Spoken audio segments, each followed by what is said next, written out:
At 38, Ethan Miller had everything, or so he thought. A thriving career in tech, a family, and a downtown Austin condo. Then, within 6 months, it all unraveled: job gone, marriage ended, bank account drained. Rock bottom wasn't a place on the map. It was the silence of 3 a.m. when you don't know who you are anymore. But what if hitting the bottom wasn't the end, but the beginning of something far deeper? This is the story of rediscovering power, not out there, but within. For Ethan Miller, the silence after everything fell apart was the loudest thing he'd ever heard.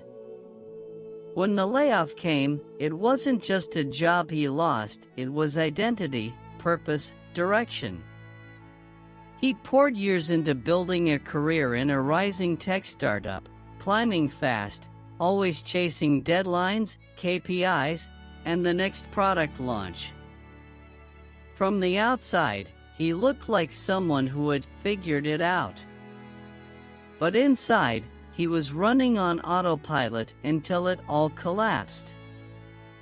The divorce came next.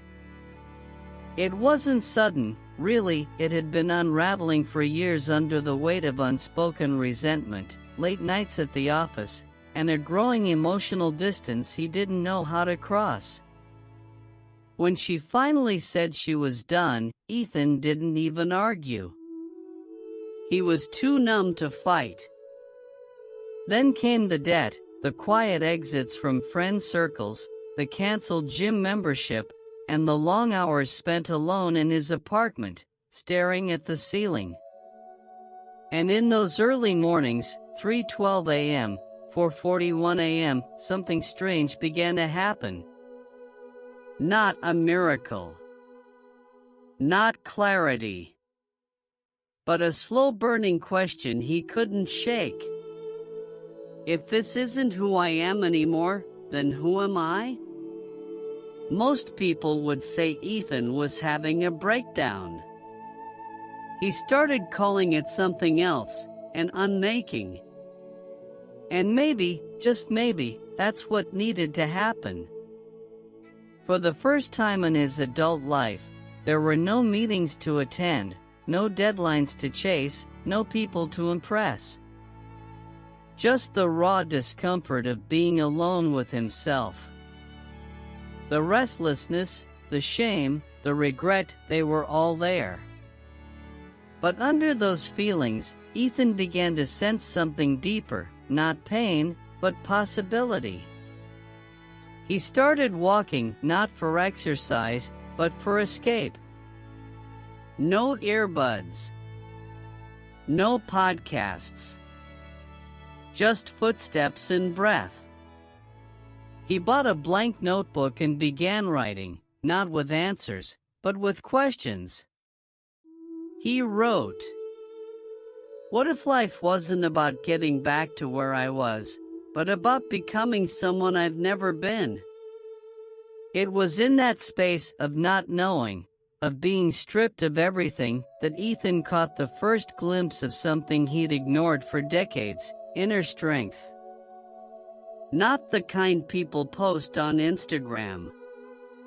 Not the hustle culture kind.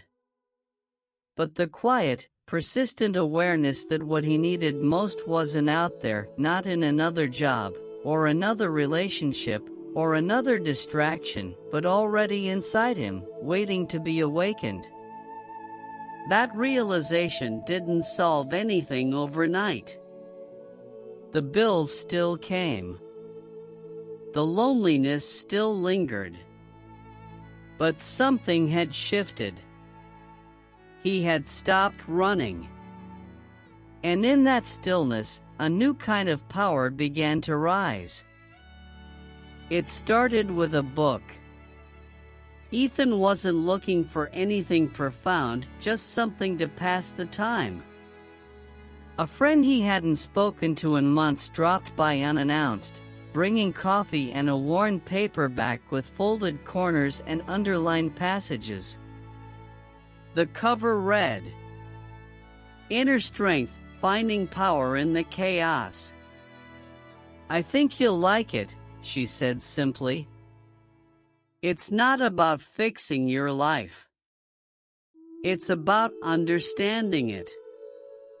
Skeptical but curious, Ethan cracked it open that night. Within the first few pages, a single line stopped him cold. The goal isn't happiness. The goal is growth. Happiness comes quietly afterward. He read it again. And again.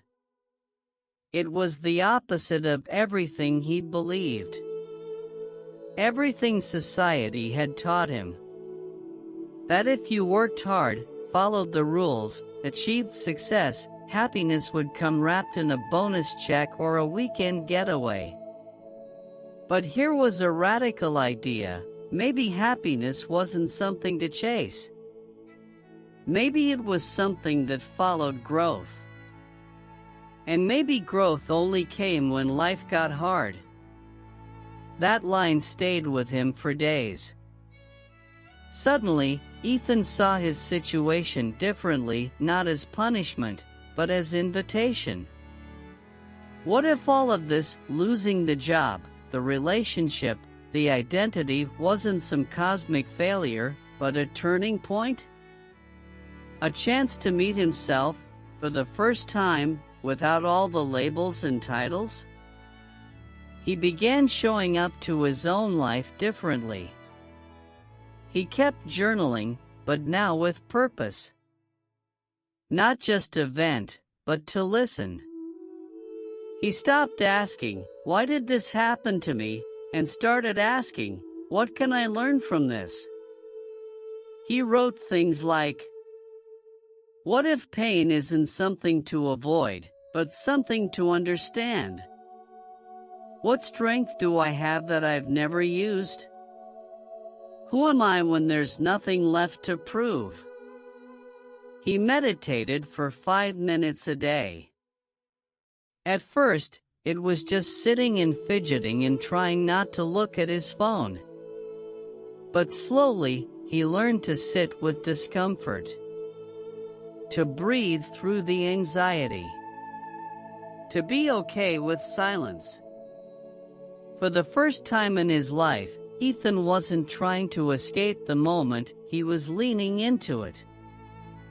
And in that space of stillness, something even more important happened. He stopped blaming life. He stopped seeing difficulty as the enemy and started seeing it as the teacher. Not because it felt good, it didn't. But because it was real. Honest. Necessary. He started to understand what the book meant by inner strength. It wasn't about willpower. It was about trusting that there was something unbreakable inside him, something untouched by failure, untouched by loss. And once he stopped trying to get back to the life he lost, a new possibility emerged. He could build something better. Not just outside, but from within. Ethan didn't have a breakthrough moment. No lightning bolt. No epiphany that erased the pain. Instead, what came next was something slower and far more powerful: practice. He realized that if he wanted to change his life, he didn't need to change everything overnight. He just needed to show up every single day for himself. So, he built a rhythm. A quiet structure.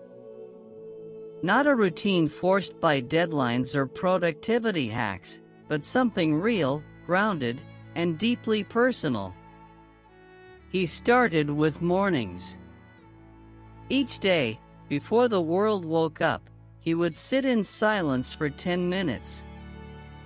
Sometimes it was just breathing. Other times, he cried. But he never skipped it. It became sacred, his daily meeting with himself. Then came the journal ritual. But this time, instead of asking what went wrong, he began listing 3 things. What am I learning? Where did I show up with courage? What do I need to forgive today? These tiny acts became a lifeline. He wasn't trying to fix the external world anymore. He was learning how to anchor himself, no matter what storm came. Eventually, he started to speak. Quietly at first, just to himself, then to a microphone. He recorded voice notes, reflections, pieces of his journal, and posted them as mini podcast episodes. No intro music, no editing, just honesty. He called the show The Rebuild, Notes from Rock Bottom. He didn't expect anyone to listen. But they did. A dozen people turned into hundreds. Listeners sent messages like, "I thought I was the only one feeling this way. Thank you for saying what no one else will. I'm not alone. And neither are you." Ethan was stunned. He hadn't set out to inspire anyone. He was just trying to survive and share what was working, however imperfectly. But that was the secret. Imperfection was what people connected to most. And through the podcast, something else began to heal, his voice. The voice that had once been buried under roles, success metrics, and silent suffering was now being heard, not just by others, but by himself. He began hosting virtual meetups. Small groups, real talk. No performance, no pretending. Just people sharing their own rebuild stories, raw, messy, unfinished. But true. In helping others feel seen, Ethan was becoming whole again.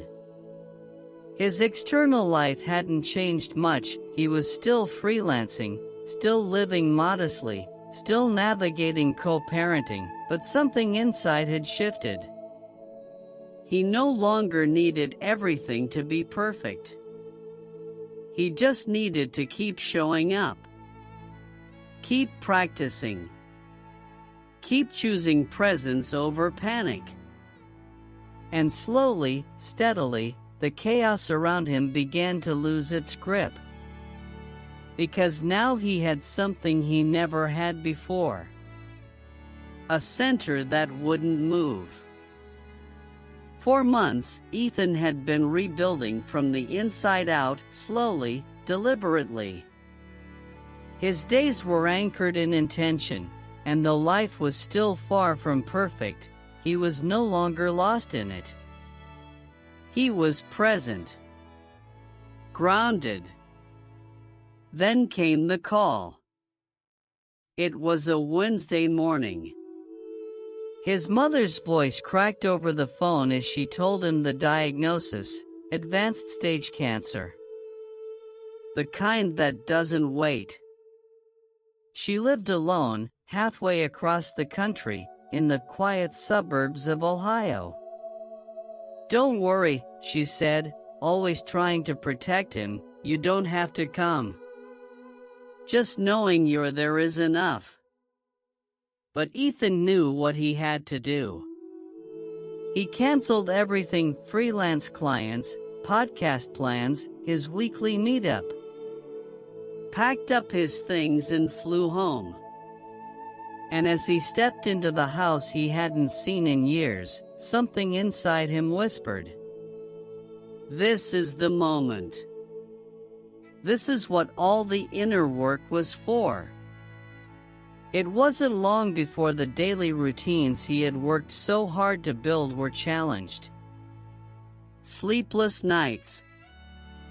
doctor's visits. Watching someone you love fade in slow motion. But instead of falling apart, Ethan leaned in deeper. He brought his journal with him. Not to escape, but to process. He returned to breathwork during morning coffee in the hospital cafeteria. He even recorded soft, late-night reflections, whispers from the quiet side of grief, and posted them when he could. What surprised him most was this: he didn't run from the pain.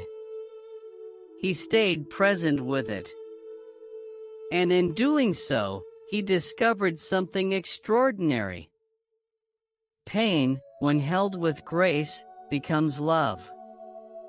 He sat with his mother every night, sometimes in silence, other times reading her old stories from his childhood.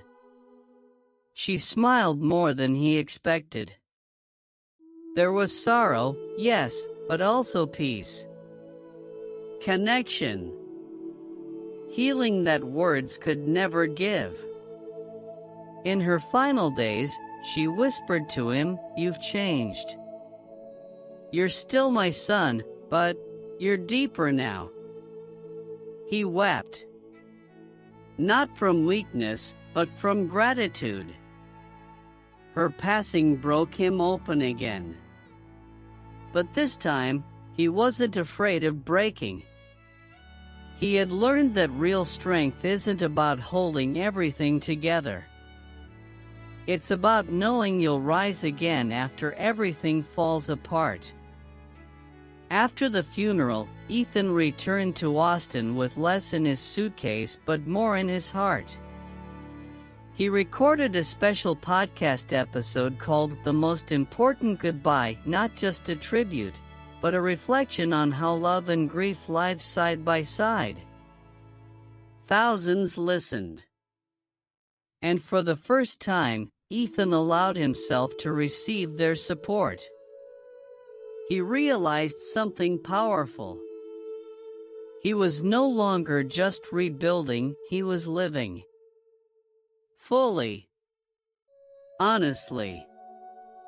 With an open heart.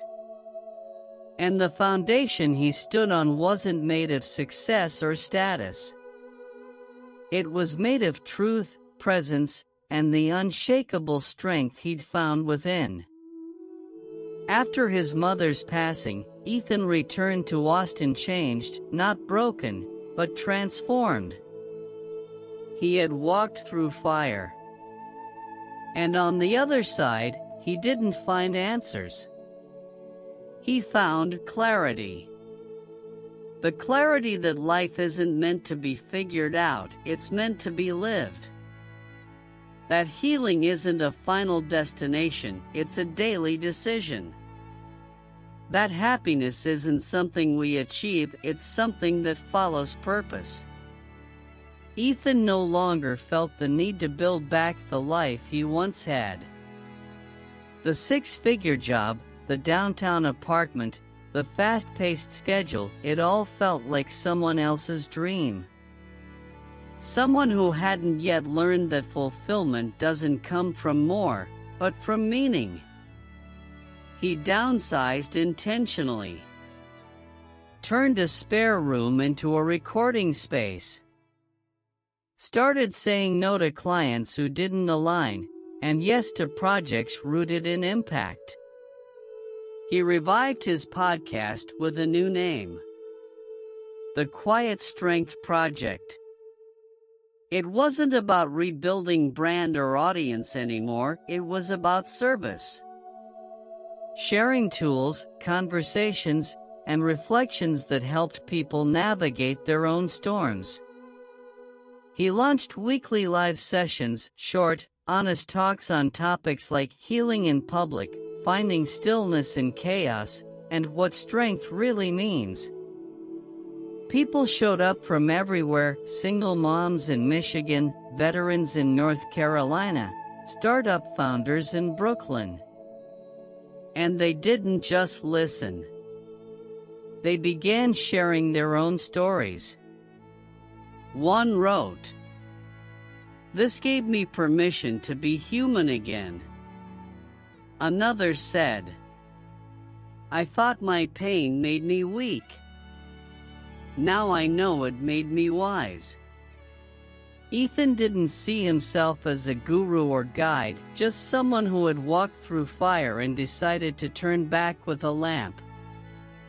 He also reconnected more deeply with his daughter.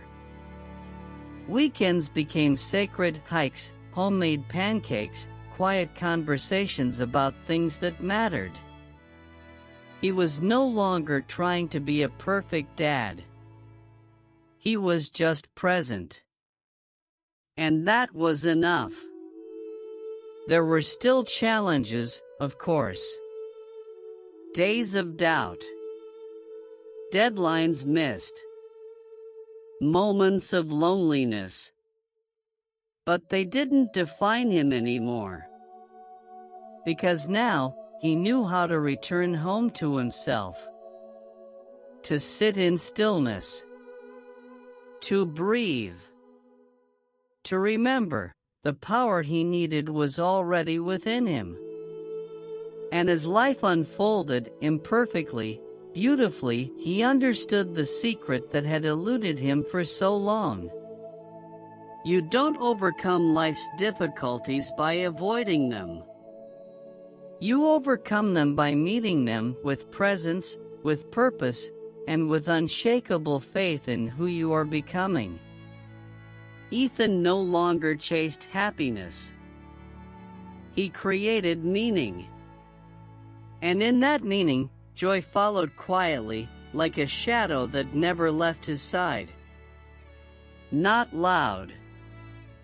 Not flashy. But real. And that, he realized, was the greatest kind of success there is.